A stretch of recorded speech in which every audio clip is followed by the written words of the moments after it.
Hello everyone, in today's video we'll be covering leadership and decision making in practice.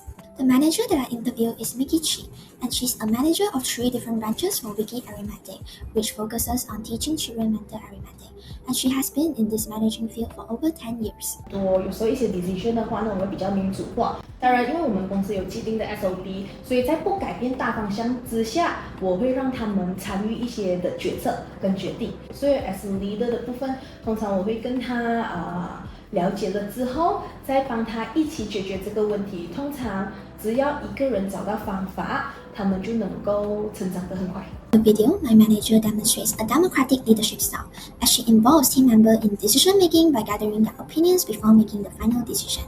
In addition, she also provides one-on-one support to struggling employees, showing a focus on individual development. Overall, her approach reflects key democratic characteristics such as participation and open communication. While there are also some transformational leadership traits, democratic leadership is more dominant and will be the main focus. Furthermore, mentioned in the video, the manager follows a standard operating procedure guidelines, which makes her decision-making more systematic. After identifying a problem and discussing ideas with her team, she is required to evaluate the option against these procedures before making the final decision.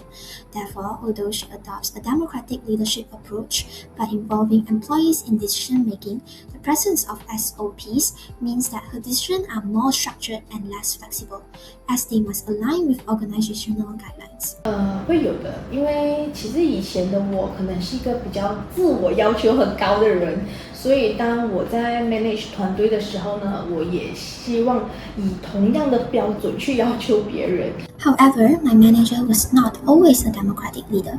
In the past, my manager adopted a more autocratic leadership style, where in the video she mentioned that she has very high self-requirement and expecting the same from her team. This shows that she used to be more task-focused and directive, with decision-making mainly coming from her rather than involving the team.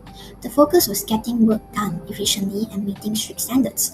Overall, her earlier leadership style was more controlling and performance-driven, with less employee involvement in decision-making comparing to now.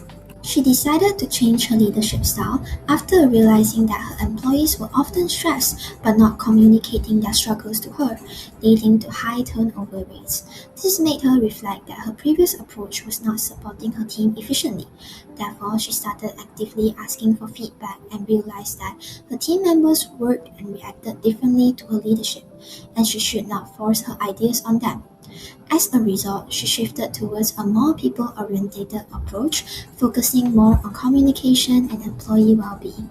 This eventually led her to adopt a more democratic leadership style where employees are more involved in decision-making. After switching to a democratic leadership style, individual communication and support improved. This can be seen when Mickey mentioned that she provides one-on-one support to underperforming employees, which makes individuals feel more supported and less ignored, reducing stress and increasing their motivation. While at a group level, democratic leadership encourages better communication within the team, helping to build stronger relationships and teamwork. This strengthens overall group cohesion and improves performance.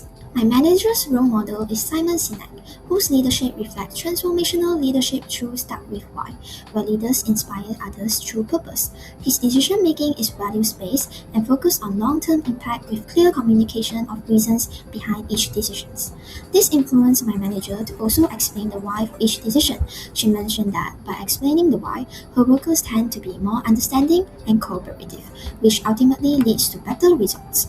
After conducting this interview, I would consider my manager as a role model for a future leader. This is because her people-oriented approach aligns with my personal beliefs. In today's workplace, where people value personal growth and meaning in their work, her democratic leadership style and her practice of explaining the reasons behind each decision help build stronger working relationships. This improves communication and trust, leading to a better working environment and more effective overall performance. From this interview, I have learned that in real life, there's no single best leadership style. An effective manager must adapt their leadership and decision-making approach based on different situations. For example, while my manager usually applies a participative decision-making approach in daily situations, she also acknowledged that in urgent situations such as the COVID-19 pandemic, a more autocratic leadership style may be more effective for making fast decisions. This reflects a contingency leadership approach, where in the future, if I were to become a leader, I must be flexible and adjust my style depending on the situation and urgency. Thank you.